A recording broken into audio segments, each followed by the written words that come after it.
शुक्रिया आप सभी का जो मुझसे पहले बोल रहे थे।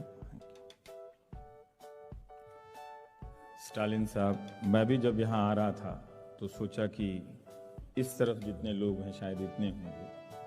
आधे रास्ते में सोचा कि इसके अलावा शायद यहाँ हैं उतने ही होंगे, लेकिन मैंने भी ये नहीं सोचा था कि इतने लोग होंगे।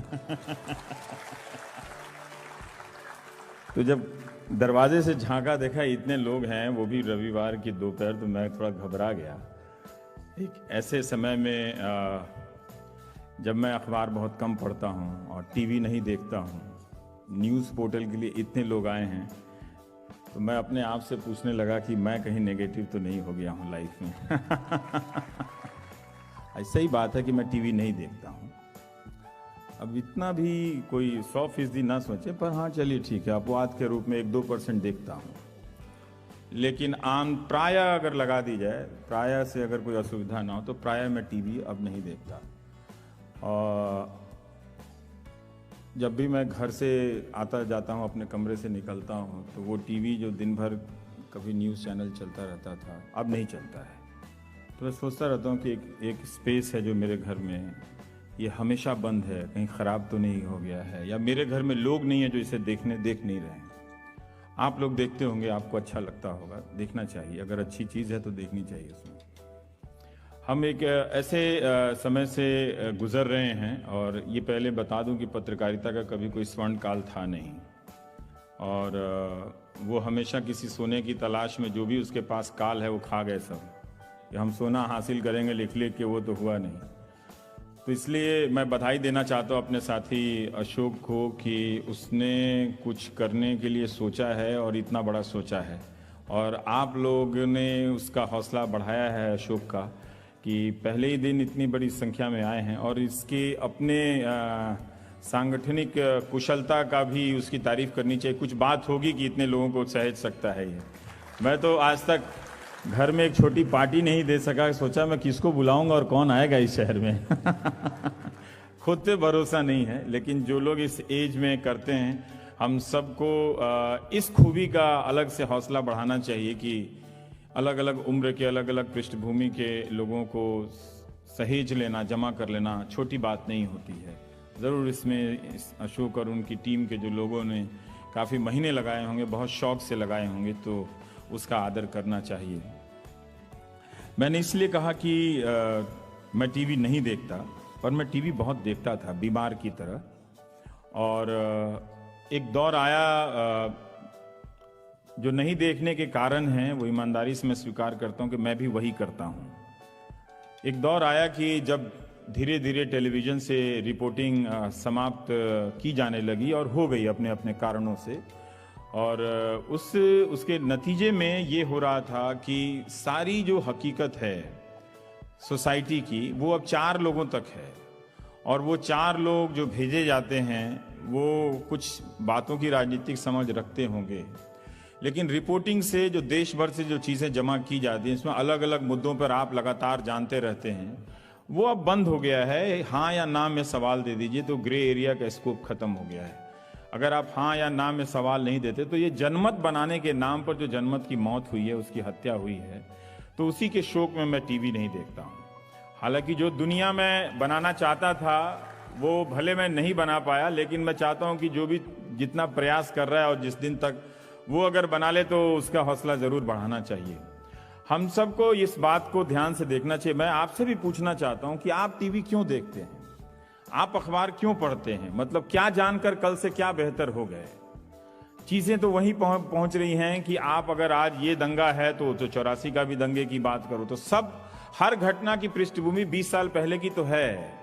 तो इसमें इस बंटवारे में इज इक्वल टू में, इससे हमारी हमारे और आपके भीतर का नजरिया क्या नया हो रहा है? तो हमारी जो भीतर की बेचैनियां हैं, वो इसे मार दी जा रही हैं और मर गई हैं। हम सब बेचैन लोग अब नहीं हैं। आप सब भी एक ठहरे और एक तरह से ठहर चुके लोग हैं, लेकिन उन बेचैनियों को कुरेदने की जो लिखने की बात है, जो बोलने की बात है, वो अब लगभग समाप्त हो गई है। और वो इसलिए भी कि आप कोई भी टेलीविज़न खोलिए वही आदमी है। मैं समझता हूँ, मैं हैरान हूँ उस एंकर की क्षमता पे भी, और उन 4 प्रवक्ताओं के भी कि इतने जल्दी से ये भारत के सभी विषयों पर कैसे बोल लेते हैं। और कैसे अंतिम सवाल पूछ लेते हैं। तो ये मैं बदल नहीं सकता, क्योंकि गमे रोजगार की एक नियति है, वो आपके पास भी, वो मेरे पास भी, मैं कर रहा हूं। लेकिन मैं आपको बता दे रहा हूं कि मैं बहुत श्रद्धा की नजर से नहीं देखता कि आप टीवी देखते हैं। मैं यही पूछता हूं कि ये कौन लोग हैं जो टीवी देख रहे हैं और क्यों देख रहे हैं। मेरा तो एक कारण है कि मेरा तो रोजगार है, आपका क्या कारण है मुझे ये समझ में नहीं आया, और इस बात से मैं पागल हुए जा रहा हूं। जो आदमी जिसकी हर सांस टीवी से चलती है, उसके घर में अगर टीवी नहीं चलता है, क्या वो सिर्फ दुखी हो गया है? इतना दुखी इंसान तो नहीं हूं मैं, इतना दुखी इंसान नहीं हूं। तो पत्रकारिता जो है वो एक प्रदर्शन का विकल्प बनकर रह गई है। तो आप भी लगभग, और उस प्रदर्शन का विकल्प बनने का लाभार्थी मैं हूं, इसमें कोई दम नहीं है, तो इसमें गलत बात नहीं है। क्योंकि जब एक पत्रकार सेलिब्रिटी बनता है तो निश्चित रूप से वो पत्रकार अब धीरे धीरे लोगों की नज़र में नहीं रह जाता है। बहुत जल्दी आप देखेंगे कि मैं साबुन के ऐड में आ रहा हूँ। क्या करेंगे? जब पत्रकारिता का काम बंद हो जाएगा तो साबुन का विज्ञापन कर लेंगे, फिर क्या कर सकते हैं। इतने सारे संत लोग साबुन बनाने लगे हैं, तो किस दिन पत्रकार का भी साबुन नहा लो भाई। मेरे साबुन से नहाने में आपको क्या दिक्कत है? मैं च्यवनप्राश बनाऊंगा, मेरा च्यवनप्राश खाना आपको कोई प्रॉब्लम है क्या? इतने लोगों का च्यवनप्राश आपने खा लिया, मेरा भी खाइए। अगर मेरे लिखने से अगर कुछ नहीं हुआ तो मेरे च्यवनप्राश से आपकी सेहत अच्छी हो जाए, कम से कम मरते दम तक ये तो सुकून रहेगा। कुछ लोगों को तो अच्छा कर गया मैं, किसी को तो मैं अच्छा करके जाऊं दुनिया में। तो वो दुनिया जो हम बनाना चाहते थे वो जरूर कुछ बेहतर हुई होगी। सब कुछ हम सब चाहते हैं, आप अपने तरीके की दुनिया चाहते हैं, हम अपने तरीके की दुनिया चाहते हैं कि कुछ बेहतर हो जाए आने वाले कल से। लेकिन एक मोड़ पे पहुंच के देखते हैं कि अरे यार ये तो कुछ हुआ ही नहीं, बल्कि कुछ बदला नहीं। चीजें आ गई हैं, गैजेट्स आ गए हैं, साधन आ गए हैं, माध्यम आ गए हैं, और वो जो तल्ख सवाल है उनके पूछने की प्रक्रिया समाप्त हो गई है। मैं चाहता हूं कि अब पत्रकारों को ऑफिशियली रिकॉग्नाइज कर देना चाहिए कि ये इस पार्टी के पत्रकार हैं, ताकि वो दुविधा खत्म हो जाए। और वो ठीक है, मतलब कई लोग मुझसे कहते हैं, तो मैंने कहा आप चिंता मत करो, मैं इस समाज की हकीकत को ना जड़ से जानता हूं। जिस दिन दलाली करनी होगी बोल के कर लूंगा, मैं गंगा में डूबने नहीं जाऊंगा, मैं बोल के करूंगा कि मैं फॉर्च्यूनर लाया हूं इतना बड़ा, करता हूं उसकी दलाली। मैं किसी शर्म से नहीं, जब इतने सारे लोग जब शर्म से नहीं डूब के मरे, तो शर्म के डूब के मरने की जिम्मेदारी या शर्म को उसकी इज्जत बचाने की जिम्मेदारी मेरी थोड़ी है कि मैं शर्म की नाक बचाने के लिए खुद डूब के मर जाऊं। नहीं तो इस शर्म का लिहाज कोई कल को नहीं करेगा कोई। तो इसकी चिंता नहीं कीजिए। वो मैं तनाव दबाव से अब धीरे धीरे अपने आप को उबारने लगा हूं, पर है नहीं कुछ। आप देख लीजिए जो स्पीड न्यूज है वो क्या है, वो हर सेकंड एक खबर की हत्या है। हर सेकंड उस हत्या, एक खबर की हत्या का समाचार है, वो आप देख रहे, मैं नहीं देखता, मुझे तो मालूम नहीं अब टीवी में क्या होता है। आप जानते होंगे क्या होता है, मैंने सुना है लोग इस तरह की बातें करते, मैं तो देखता नहीं टीवी। मेरे दिन के किसी भी फालतू कार्यक्रम में अब टीवी देखने का अच्छा काम नहीं है मेरे। अब मैं उसके अलावा मैं कुछ और फालतू काम करता हूं। हर वक्त एक सवाल है, एक एंकर है जो कभी किसी पार्टी को लेकर बागी हो जाता है, कभी किसी आदमी को लेकर बागी हो जाता है, कभी किसी सवाल को लेकर बागी हो जाता है। और हम लगातार भूलते चले जा रहे हैं, खबरों से दूर हैं, उस हकीकत से दूर हैं। क्या ये नेशनल दस्तक उस रिपोर्टिंग को वापस ले आएगा? क्या एक डॉक्टर को बनने में, पढ़ने में उसको 10 साल लगता है MBBS। मेरा अपना मानना है कि एक रिपोर्टर को रिपोर्टर बनने में 10 साल लग जाते हैं। जब वो बहुत लोगों से मिल लेता है, बहुत इलाकों से घूम आता है, तब जाकर उसको पता चलती है ये बात की रिपोर्टिंग कैसे की जाती है। अब कोई चैनल उस अपने रिपोर्टर से नहीं जाना जाता। मैं जिस माध्यम से आता हूं मैं उसकी बात कर रहा हूं। देखने के माध्यम में गया तो वहां सारे लोग बोल रहे हैं, तो मैं क्या देखूं? मैं तो देखने के माध्यम में हूं ना। तो देखने के माध्यम में अगर सारे लोग बोल रहे हैं तो फिर रेडियो चला लीजिए, फिर टीवी क्यों है? 20-25 प्रकार के लोग हैं, वही हर तरह की समझ। अभी आपने बोला कोई नहीं है ट्राइबल इश्यू पे बोलने वाला, कोई नहीं है इस दिल्ली में, और सारी तकनीक बंद, दुकान ही बंद है। तो कोई अगर छत्तीसगढ़ से चिल्लाता भी रहे कि मैं बोल सकता हूं इस इश्यू पे, तो भाई आपके पास तो वो भी नहीं, आप रहिए वहीं पे। आपके जगह पे हम दिल्ली से किसी को ले आएंगे, वो बोलेगा ये हकीकत है।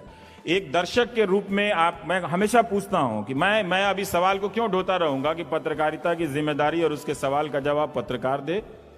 आप दीजिए, आप खरीदते हैं अखबार, आप दीजिए ना कि आप किस टाइप के दर्शक हैं, किस टाइप के पाठक हैं। अगर आपको ठीक लगता है तो इसका मतलब पत्रकारिता ठीक है, फिर उसमें प्रॉब्लम क्या है?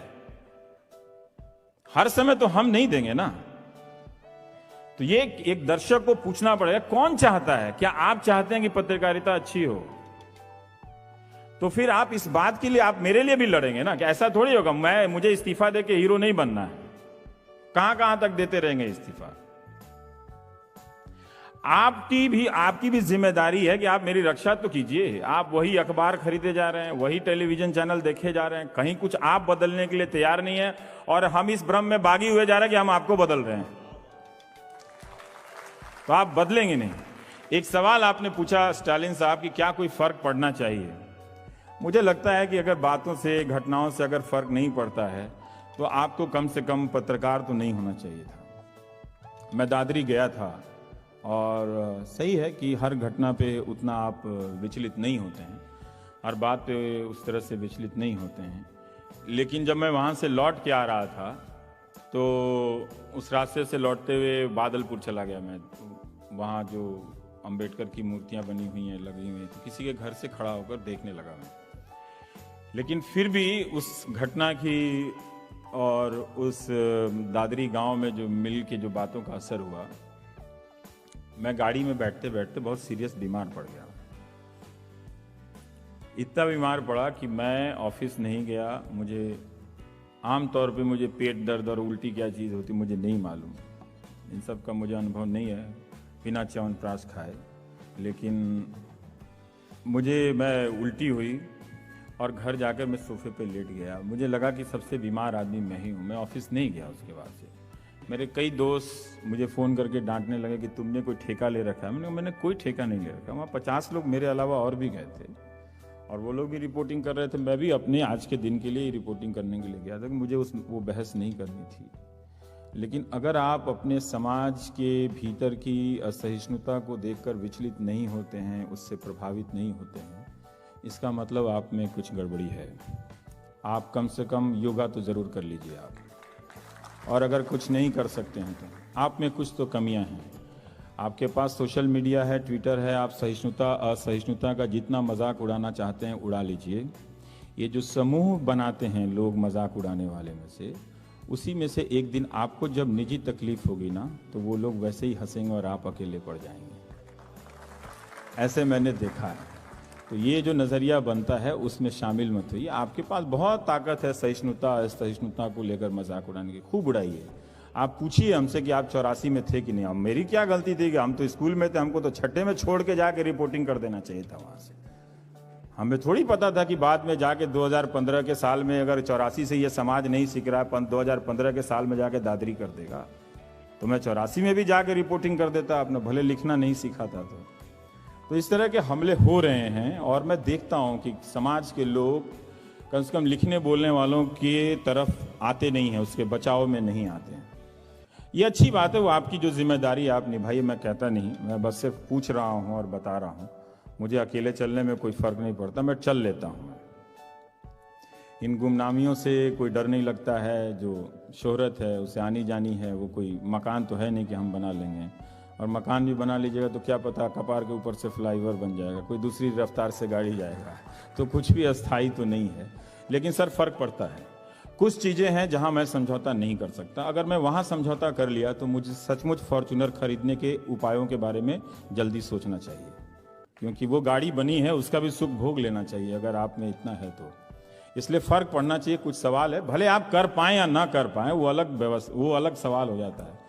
लेकिन फर्क ही नहीं पड़ता कि आपके शहर में किसी को घेर के मार दिया जाता है, आपके शहर में किसी को इस बात के लिए ढेला मार दिया जाता है कि वो एक ख़ास समाज से आता है और वो हेलमेट लगा के बारात लेके जाता है। इस तस्वीर को देख के अगर हमारा देश का समाज विचलित नहीं होता है तो मुझे बहुत तकलीफ़ है उस समाज से। मुझे उस समाज से कोई सहानुभूति नहीं है। मुझे समझ में नहीं आता मैं और क्या करूं कि इसको छेड़ दूं मैं। क्या ये जहां बैठा है उसके सीट में मैं कांटे बिछा दूं? क्या करूं मैं कि ये उछल के नाचने लगे? किसी को ये बात क्यों सामान्य लगती है कि अचानक ऐसी खबरें आती हैं और वो गायब हो जाती हैं? तो ये कुछ ऐसे पहलू हैं जहां ये ऑब्जेक्टिविटी का ढिंढोरा या ढोंग करने की कोई ज़रूरत नहीं है। ऑब्जेक्टिविटी एक बेहतर समाज के बनाने के लिए ही होती है और इस तरह की नाइंसाफियों को देखकर आप अगर छोड़ दें इस ऑब्जेक्टिविटी जो आजकल सोशल मीडिया बना रहा है कि उससे पहले की किसी घटना में आपने नहीं कहा था, नहीं लिखा था, इसलिए इसका सवाल नहीं उठा सकते हैं, ये बात बहुत बेतुकी है और ये धमकाने वाली बात है कि आज ये जो सवाल उठा रहे हो मत उठाओ। तो बहुत सारे लोगों को धमकाया जा रहा है, बहुत सारे लोगों को तरह तरीके से धमकाया जा रहा है। आप अपनी अपनी राजनीतिक निष्ठाओं का सेवन करते रहिए, उस संडे से जो मुर्गी निकलेगी उससे अपना व्यापार बढ़ा लीजिएगा, लेकिन ये जो आप नुकसान कर रहे हैं दरअसल अपना बचाव नहीं कर रहे हैं। मौत एक दिन किसी आदमी की होगी। तो ये सहिष्णुता, असहिष्णुता, ये सब जो घेरा घेरी हो रही है, ये इसलिए हो रही है कि हमने एक जनमत का ऐसा प्लेटफॉर्म बनाया है कि जहां सिर्फ शोरगुल है, मारो मारो की आवाज आती है। आप किसी भी टेलीविजन, कोई कलाकार होता तो वो इंस्टॉलेशन आर्टिस्ट होता तो ऐसा ही बनाता। वो हर डिबेट शो से वो मारो मारो की आवाज आती है, तुम चोरो तुम चोरो तुम चोरो। तार्किकता, बौद्धिकता, ये सब चीजें कहां चली गई? ये तो उसका काम था वो करने के लिए। हर जटिल घटना को एक सिंपल सवालों में बदल के आप वो 5 लोग आ जाते हैं, उसी में फटाफटी कर लेते हैं, बातें खत्म हो जाती हैं। तो वो रिपोर्टिंग का एक जो विकल्प है वो पत्रकारिता का तो विकल्प नहीं है, आपकी शाम को मनोरंजक बनाने के लिए है। अभी मैं कहीं था तो एक महिला ने कहा कि नाइट टाइम टेलीविजन में अगर फाइट नहीं होता है तो otherwise I would be feeding my kids. तो ये एक तबका है जो ऐसा सोचता है। मुझे मालूम नहीं कि आप ऐसा सोचते हैं कि नहीं सोचते हैं कि नाइट टाइम में कुछ फाइट हुआ कि नहीं हुआ, मजा आया कि नहीं आया। तो मजा ले लीजिए, वो मौत का कुआं में आप देख लीजिएगा फिर, लेकिन गिरेंगे जब ऊपर से आप तो फिर आपके ऊपर भी वो गाड़ी वैसे ही चल जाएगी जो मौत का कुआं वाला जो चला रहा होता है। तो एक दर्शक के नाते और एक पाठक के नाते अपनी जवाबदेही को समझिए। हम तो नहीं समझ रहे हैं और हमारा जो पेशा उसका कुछ होना जाना है नहीं, वो वैसे ही चलेगा। उसमें कुछ कुछ विकल्प बनते रहेंगे, नदियां, झील और तालाब, इस तरह का निर्माण होता रहेगा और लोग आएंगे, पत्रकारिता करेंगे जरूर, लेकिन जो बड़े प्लेटफॉर्म है वो वैसे ही चलेंगे। बीच में कभी कभी वो इंसाफ की लड़ाई लड़ लेंगे और इससे उनकी विश्वसनीयता बहाल हो जाएगी और फिर वैसे चलेगा। आज न्यूज रूम में पार्टियों को लेकर रिपोर्टरों में झगड़ा होने लगा है। बाहर जाइए तो रिपोर्टर एक दूसरे से बात नहीं करता है, वो कहता है वो उसका सपोर्टर है, वो उसका सपोर्टर है, उससे बात मत करो। ये बहुत ही दुखद स्थिति है। इससे ना काम करने वाली ये जो पार्टियां हैं, या तो एक ऐसा स्वर्ग रच कर हमें दे देती कि हमें पत्रकारिता की जरूरत ही नहीं पड़ती फिर। तो ये चीजें हो रही हैं, इस चीज को कोई दूर कर सकता है? मुझे नहीं लगता है कि अब ये दूर होने वाला है, क्योंकि ये बहुत बातें गहरी बैठ गई हैं। तो दुखद है, क्या किया जा सकता है? पर ये है, ये आपको पता होना चाहिए कि किसी को जलाने और किसी को दुखाने के लिए खबर लिखी जा रही है, उस खबर की खोज नहीं हो रही है कि क्या करना है। और ये एक, चाहे इसके जो भी कारण हो, मैं कारण से नहीं जानता, पर नियत नहीं है उसका क्या कीजिए। मुझे इसका ज्यादा दुख है, नियत नहीं है, किसी को अफसोस नहीं है, किसी रिपोर्टर को इस बात का दुख नहीं है कि वो दिन भर ऑफिस में बैठा हुआ है और वो कहीं जा नहीं रहा है, वो कहीं बेहतर रिपोर्टर नहीं बन रहा। किसी को किसी बात का दुख नहीं है, ये बात आप जान जाइएगा। कि अगर आप सोच रहे हो कि बहुत जवाबदेही से मीडिया चल रहा है तो आप देखते रहिएगा। मैं तो देखता नहीं, तो मुझे मालूम नहीं, लेकिन मैं उम्मीद जरूर करूंगा कि नेशनल दस्तक नए लोगों की टीम है, वो थोड़ा इन सब चीज़ों को ना देखे, वो समाज को देखे, अपनी गलियों में जाए, लोगों से मिले, उन अधिकारियों से मिले जो जवाबदेह हैं, उनसे बात करे और उन खबरों को लिखे। वरना ये गूगल से निकाल के उसी दही का सब मट्ठा और एक मट्ठे का एक ही तरह से पचरंगा अचार की तरह बिक रहा है। आप चले जाइए जहाँ पचरंगा अचार बिकता है, वो सब का एक ही ब्रांड है। वैसे ही न्यूज़ चैनल हो गए हैं 2500, लेकिन काम सब एक ही कर रहे हैं। तो वो इस तरह से, इसका मतलब है कि वो अपनी इसकी उपयोगिता समाप्त हो चुकी है टेलीविजन की। अब कभी उसका पुनर्जीवन होगा तो जरूर वो देखने लायक होगा, पर मेरे हिसाब से तो नहीं देखने लायक है। तो बेहतर है कि अशोक इस रिपोर्टिंग को थोड़ा सा वापस लाने की कोशिश करें, पर उन्हें देखना पड़ेगा कि ये जो पाठक समाज है कि वो उसमें दिलचस्पी ले रहा है कि नहीं ले रहा है। नहीं तो ये एल्गोरिथम के जरिए जो ऐसी खबरें जो ऊपर टॉप पे आती हैं और उनको वायरल बनाया जाता है या वायरल बनने के लायक होती हैं, वो भी वही ट्रेंड है जो टेलीविजन में ये ओपिनियन शो का ट्रेंड है। बहुत कम टेलीविजन में मुझे लगता है कि रिपोर्टिंग के कार्यक्रम रह गए, बहुत कम, और वो भी सारा स्क्रिप्ट का कमाल है, शब्दों का कमाल है। जो लोग साहित्यकार नहीं बन पाए उनकी अच्छी भाषा का कमाल है। तो वो संवेदनशीलता पैदा नहीं हो पा रही है, तो इसलिए हम इतने हिंसक समाज में बदलते जा रहे हैं, और ये हम बना रहे हैं और आप भी शौक से बन रहे हैं। तो ये एक संकट की स्थिति नहीं है, ये मैं कोई संकट बयान नहीं कर रहा हूं, मैं ये बता रहा हूं कि इसमें सब कोई खुश है, सब कोई गदगद है इसमें किसी को किसी से एतराज नहीं है। सब प्रसन्न है कि ऐसा है और ये बढ़िया है, ये अच्छा चल रहा है। कभी लाल हो जाता है रंग बदल के, कभी पीला हो जाता है, सब खुश हैं इसमें। तो खुश रहिए, उसमें कोई इसकी कोई बात नहीं है। हम भी खुश हैं, मतलब मैं तो सिर्फ बता रहा हूं जो मेरे बताने का काम है। तो वो रिपोर्टिंग नहीं हो रही है। रोज ऐसे फोन आते हैं जिसमें लोग सताए जा रहे हैं तरह तरह से व्यवस्था के जरिए, और उनकी आवाज कहीं नहीं पहुंच रही है। हम इस समाज को निराशा बेचैनी से भर रहे हैं, जो कहां जाकर किस रूप में फूटेगी हम नहीं जानते हैं। तो हम एक माध्यम के रूप में भी इस समाज को और जिस व्यवस्था को हम जिम्मेदार या चाहते हैं कि वो लोकतांत्रिक तरीके से बेहतर बनी रहे, उसे भी हम असुरक्षित कर रहे हैं, उसे भी हम असुरक्षित किए जा रहे हैं। आप अखबारों के हेडलाइन उठाकर देख लीजिए तो कैसे पार्टियों के नजरिए से लिखे जा रहे हैं, कैसे सांप्रदायिक नजरिए से लिखे जा रहे हैं। अच्छा हो गया सांप्रदायिक होना, मतलब हम किस दौर में रह रहे हैं। कोई पूछता है सेक्युलर होना क्या है, मैंने कहा अच्छा, जो अच्छा लड़का है। अच्छा लड़का कौन होता है? जो आप अपने काम से मतलब रखिए, हम अपने काम से मतलब रखेंगे, यही बात है ना।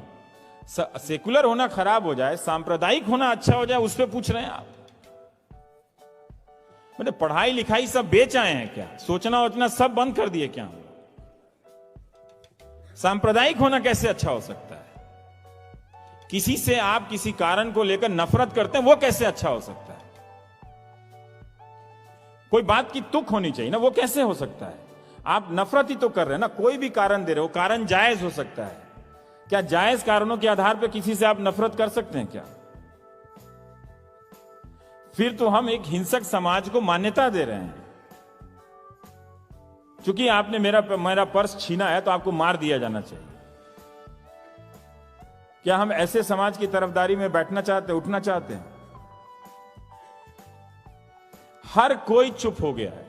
और अभी स्टालिन ने कहा कि वो लोग कहां चले गए जो स्कूलों से निकले इतने सालों तक, जिन्होंने शिक्षा हासिल की। अभी चेन्नई में जब अंबेडकर को लेकर विवाद हुआ आईआईटी चेन्नई में, तो उन लोगों ने, उनके विवाद पे पूरे देश में चर्चा हुई और उन लोगों ने ट्विटर पे बनाया अपना अकाउंट। और तब मैं देख रहा था कि इस वक्त जब इनके बारे में सबसे ज्यादा चर्चा हो रही है और इनका ट्वीट पढ़ा जा रहा है, तो जरूर लोग फॉलो करना चाहते होंगे, जानना चाहते होंगे कि ये लोग कौन लोग हैं, क्या बात करते हैं इनके बारे में, इनके जरा सा जाना जाए।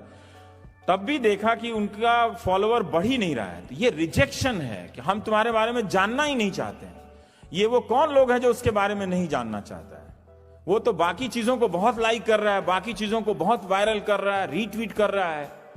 और जिस एजेंट को लेकर, जिस एजेंसी को लेकर इतनी चर्चा हो रही है, हर टेलीविजन डिबेट में मार मच गया, दिल्ली से लेकर वहां तक के बयान हो रहे हैं, झगड़ा हो रहा है वहां चेन्नई में।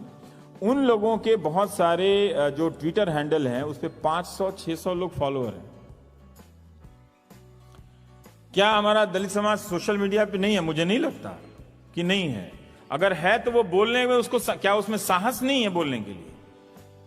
क्या वो इतना कमजोर हो गया है कि वो एक जस्टिस की बात को सामने नहीं रख सकता? क्या वो किसी प्रॉब्लम से गुजर रहा है? मुझे इस सवाल का जवाब मुझे नहीं मालूम है, क्योंकि पढ़े लिखे लोग नहीं हैं उसमें, मध्यम वर्ग नहीं, ये तो मैं नहीं मान सकता। मैं ये भी नहीं मान सकता कि उसके पास स्मार्टफोन नहीं होगा या ट्विटर अकाउंट नहीं होगा। लेकिन जब चीजें जस्टिस को लेकर बात हो रही हैं तो वो कहां है? वो अपनी बात क्यों नहीं रख सकता? एक वैकल्पिक बात क्यों नहीं रख सकता? 500-600 के फॉलोअर्स हैं। तो ये एक जो सन्नाटा बन रहा है, और इस सन्नाटे को जो हम स्वीकार कर रहे हैं, प्लीज इसको स्वीकार मत कीजिए। ये तो सब चलता रहेगा। 60 साल तो सबकी हो जानी है, नौकरी पूरी हो जाएगी, रिटायर हो जाएंगे, और वो पार्टी होती है, बर्फी बढ़ जाती है, काम खत्म हो जाता है, नया आ जाता है। तो वो ऐसा नहीं होना चाहिए। थोड़ा एक बुद्धिजीवी समाज का काम है कि वो छेड़ते रहे चीजों को, यथास्थिति को छेड़ते रहे, जहां हम नए नए तरीके से सोचें, अपने आपको भी चेंज करने का मौका मिले, चेंज करने के लिए तैयार रखें। तो ये जरूरी है कि समाज में जो सहिष्णुता है, जिसे लोग अब बदनाम करते हैं, वो अच्छी चीज है। अगर आप सहिष्णुता के समर्थक नहीं हैं, अगर आप बराबरी के समर्थक नहीं हैं, तो आप आदमी तो नहीं होंगे कम से कम। बाकी आप बुद्धिजीवी हो सकते हैं, बाकी आप मंत्री हो सकते हैं, बाकी आप कुछ भी हो सकते हैं, आप आदमी नहीं हो सकते हैं। तो बहुत बहुत बधाई अशोक आपको। मैंने सोचा नहीं था कि आप इतना मन से तैयार कर रहे हैं, लेकिन अच्छा बड़ा ख्वाब है। हम चाहेंगे कि ये कभी टूटे नहीं, और ये कारवां जो आप शुरू कर रहे हैं ये चल निकले, और किसी तरीके से आप लोग भी चलाने में मदद कीजिए। और थोड़ा थोड़ा अपनी जड़ता से आगे निकलिए। मुझे जड़ लोग पसंद नहीं हैं, इसीलिए कहता हूं जड़ लोग पसंद नहीं है। उस जड़ता से आगे निकलिए और अशोक के लिए एक जोरदार ताली बजा दीजिए जरा सा। Thank you. शुक्रिया आप सभी का जो मुझसे पहले बोल रहे थे।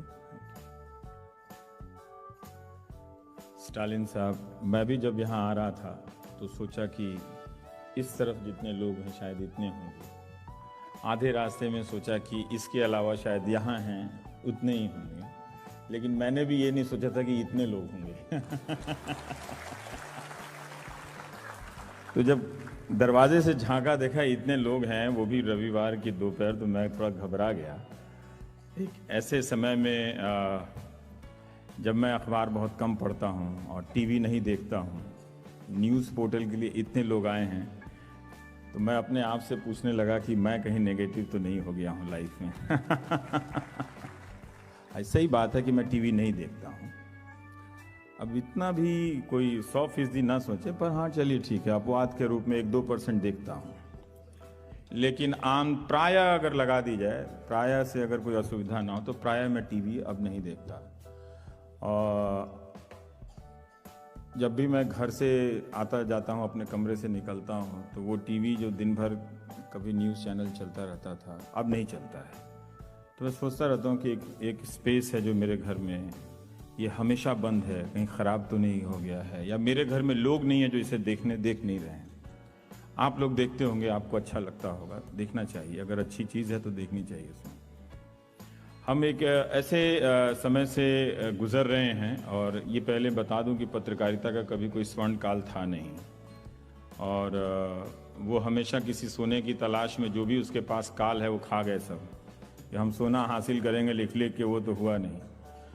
तो इसलिए मैं बधाई देना चाहता हूँ अपने साथी अशोक को कि उसने कुछ करने के लिए सोचा है और इतना बड़ा सोचा है, और आप लोग ने उसका हौसला बढ़ाया है अशोक का, कि पहले ही दिन इतनी बड़ी संख्या में आए हैं, और इसके अपने सांगठनिक कुशलता का भी उसकी तारीफ करनी चाहिए। कुछ बात होगी कि इतने लोगों को सहेज सकता है ये।